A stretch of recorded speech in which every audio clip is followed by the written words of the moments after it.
Di bawah kabut tipis lereng Gunung Muria, tepatnya di desa Klakah Kasihan, Kabupaten Pati, waktu seolah melambat, menjaga sebuah rahasia besar yang berakar pada kejayaan Nusantara. Disinilah kita memulai sebuah laku historis, menelusuri pusara tua Raden Setanggal, sosok yang diyakini sebagai pewaris darah peradaban Pati masa klasik, mencerminkan sebuah kekuatan besar yang pernah menjadi pilar penting di tanah Jawa. Silang sisilah antara pesisir dan pedalaman membawa hikayat Raden Setanggal tak terpisahkan dari sosok Ki Dalang Bijak, seorang tokoh berpengaruh di sepanjang pesisir utara Jawa. Dari garis keturunan yang luhur ini, lahirlah 3 putra yang kelak mengukir takdirnya masing-masing, di mana putra pertama menjadi adipati di tlatah Tuban, sedangkan kedua adiknya yaitu Raden Setanggal dan Raden Prawironegoro yang memilih setia mendampingi sang ayah menjaga marwah leluhur di tanah Pati. Penelusuran makam ini bukan sekedar ziarah fisik menuju sebuah nisan, melainkan upaya merajut kembali simbol-simbol sejarah yang sempat terurai. Ia adalah jembatan memori yang menghubungkan kekuasaan di sepanjang pesisir utara Jawa ini. Untuk lebih tepatnya, tetap di Benang Pati.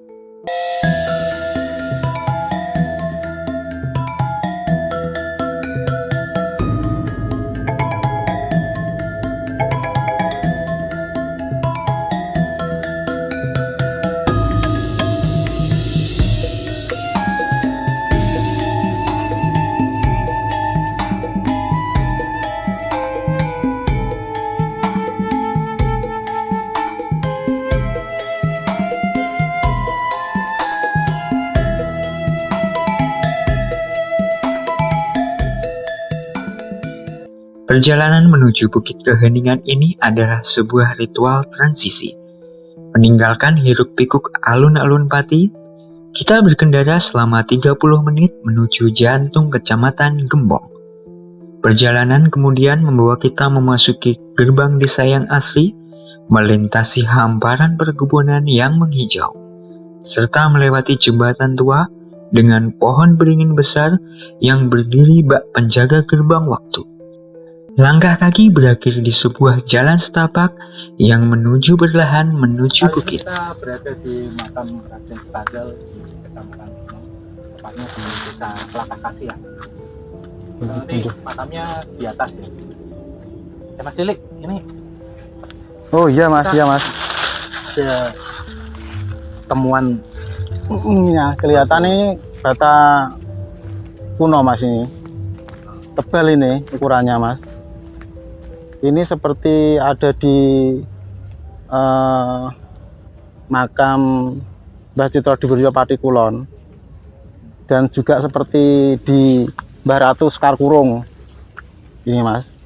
Model-model ini panjang, perkiraan paling sekitar 40 cm lah, kurang lebih.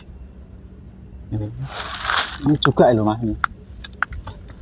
Ini kayaknya Ini di juga, Mas. sekitar dinding-dinding ini. Coba jalan ke sana Mas, nanti kalau ada lagi Mas Cilik. ya ya. Kita telusur lagi Mas. Nah, oh ini Mas, ada Mas. Oh iya, Ini kelihatannya bekas bata ya. bata ini kelihatan Mas. Coba Mas.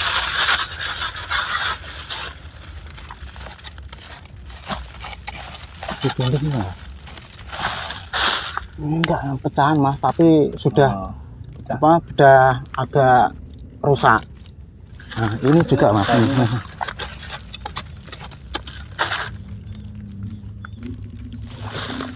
Nah, ini batu bata ini, tapi sudah agak kena aus, kena air, kena hujan. Ini bata ini Mas. Coba ya, dibelah ya. Oh, bata. Bata Mas, bata merah. Ini bata merah. Jadi gimana Mas ini kesimpulannya di sini? Nanti kita lihat ke atas lagi Mas. Kemungkinan ini suatu bangunan, kemungkinan Mas, bangunan untuk bangunan untuk makam bisa, untuk Makam bisa, pemukiman juga bisa. bisa ya.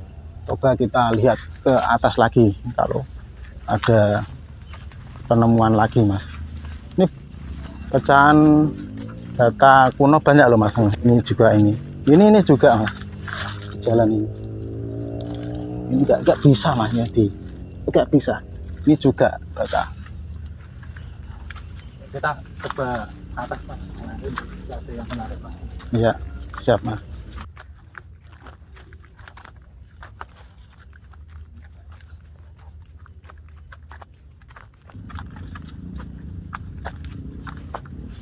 Ini malah Wah. yang agak besar Mas. Iya Mas.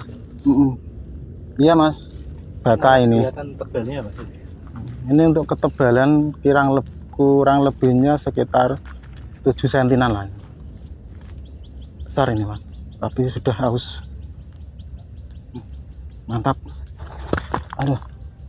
Dah. Mungkin ini struktur bangunannya bisa aja besar ya Mas ya. Kemungkinan juga bisa. Coba kita naik ke atas lagi Mas.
Assalamualaikum warahmatullahi wabarakatuh. Nah, kali ini kita berada di makam Raden Setanggal yang berada di Desa Klakah Kasihan, Kecamatan Gembong, tepatnya di Gunung Punjul. Nah, di mana Raden Setanggal ini beliau adalah putra dari Ki Dalang Bicak. Ki Dalang Bicak itu ada beberapa referensi yang menyebutkan bahwa Ki Dalang Bicak itu adalah penduduk asli Kendeng. Ada juga beberapa versi yang mengatakan bahwa Ki Dalang Bicak itu adalah penduduk dari lereng Muryap, Mas Ilik. Gitu ya. Di mana Ki Dalang Bicak itu mempunyai 3 putra. Ya. Yang pertama itu adalah Adipati Tuban, dan kedua itu adalah Setanggal, Raden Setanggal. Dan ketiga itu adalah Prawironegoro, Mas Ilik. Ya, jadi dari 3 bersaudara. Mas Ilik, kalau kita melihat dari tipologi dan langgamnya, makam nisan ini yang terdapat di Raden Setanggal ini ikut di era mana, Mas Ilik? Kita bisa, teman-teman dari Benang Pati bisa mendapat pencerahan, Mas Lilik. Ini izin mau bantu jawab ya. Kalau ada kesalahan mohon dikoreksi. Untuk nisan ini kan sudah rusak ya. Iya, Mas. Ini sudah rusak. Atasnya sudah tidak kelihatan lagi. Harusnya lebih panjang ini, Mas Lilik. paling setinggi sekian sih Mas. Oh, Paling ini antara ini atasnya lancip, nara enggak tumpul Mas ini. Iya. Nah itu untuk lebar nisan itu kurang lebih sekitar 20 sentinan Mas ya. 20 ya. Untuk ketebalan sekitar 7 sentinan. Dan di sini ada garis-garisnya Mas. Untuk nisan ini antara nisan pendam atau ada jiratnya itu belum tahu Mas, karena Belum tahu. belum berani untuk diangkat karena masih keadaan ori di sini. Ya, kita belum tahu ya teman-teman. Iya, belum tahu. Ini termasuk nisan pendam atau nisan berjirat. Untuk itu kita belum tahu. Belum Mas. tahu karena kita belum tahu dalamnya. Untuk bahan baku nisan ini andesit Mas, ini batuan andesit. Bahan dari andesit. Untuk tipe ini tipe Demak Mas. Demak ya. Demak ya, tipe Demak. Dari Kemungkinan di abad 15-an lah. 15 ya. Ya, Jadi setelah 15-an. runtuhnya Mojopahit di 1470-an ya. Berarti setelah itu ya. Iya. 15. Ya. Untuk nisan ini Mas, ini hadapnya kemana Mas? Utara sana Mas tadi. Utara sana ya. Sudah tak kompas Di Kompas nanti utaranya sana. ke sana Jadi, ya. Berarti ini nisan kaki ya, kaki. kaki ya. Berarti untuk apa itu? Amit Mbah. Untuk nisan bagian mustaka atau kepala berarti tidak ada. Nisan ini hanya satu bagian kaki. Dan ini apa ya Mas? Ini diganti dengan batu sebagai tanda batas untuk mustaka, nisan mustaka. Ini sudah enggak orinya, yang ori di bagian kaki nisan. Itu Mas penjelasan saya. Jadi untuk teman-teman dari Benang Pati ini tipologinya Demak awal ya Mas ya. Di Demak awal di sekitar tahun 1500-an. Abad 15-an lah. Abad 15-an. Jadi setelah runtuhnya Mojopahit ini sudah ke Islam ya Mas ya. Kemungkinan Islam Mas, kemungkinan. Nah, kita lihat dari Oke. dari arahnya. Ya, dari arahnya. Ini untuk teman-teman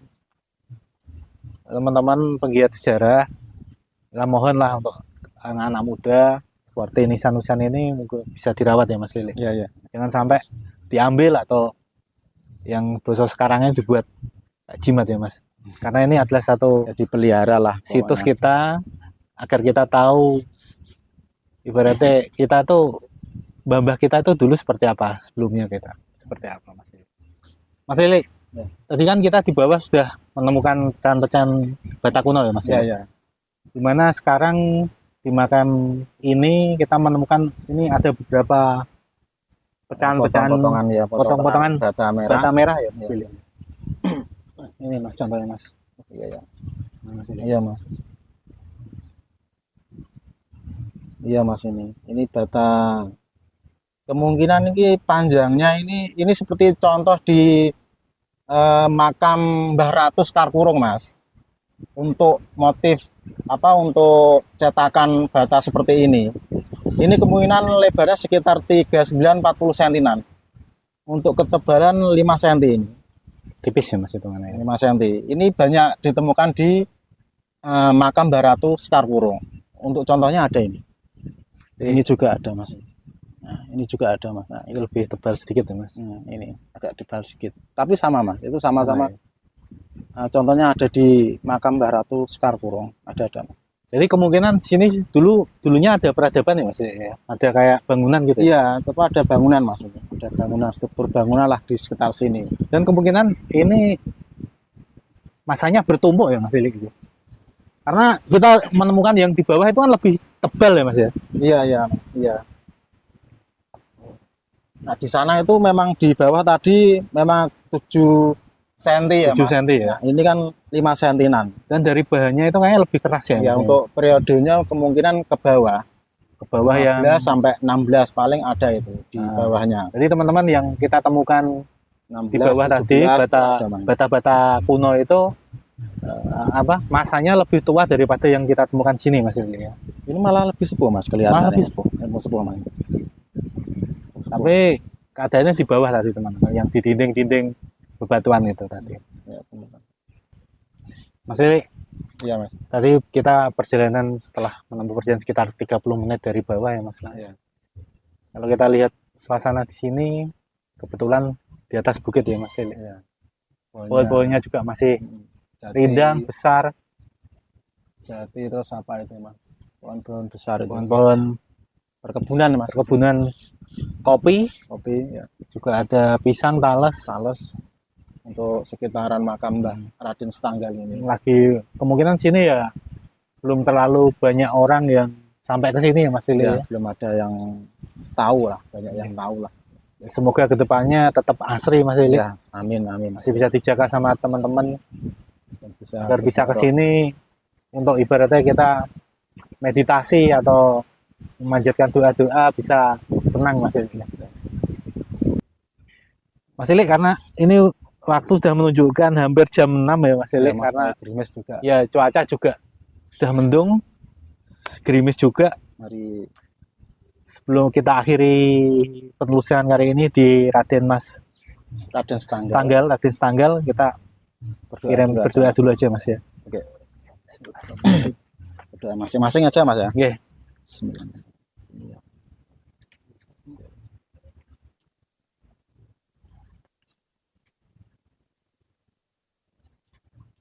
Alhamdulillah. Alhamdulillah. Alamin. Teman-teman, sampai jumpa lagi di penelusuran kita. Assalamualaikum warahmatullahi wabarakatuh. Waalaikumsalam. Mas Lili. Wabarakatuh.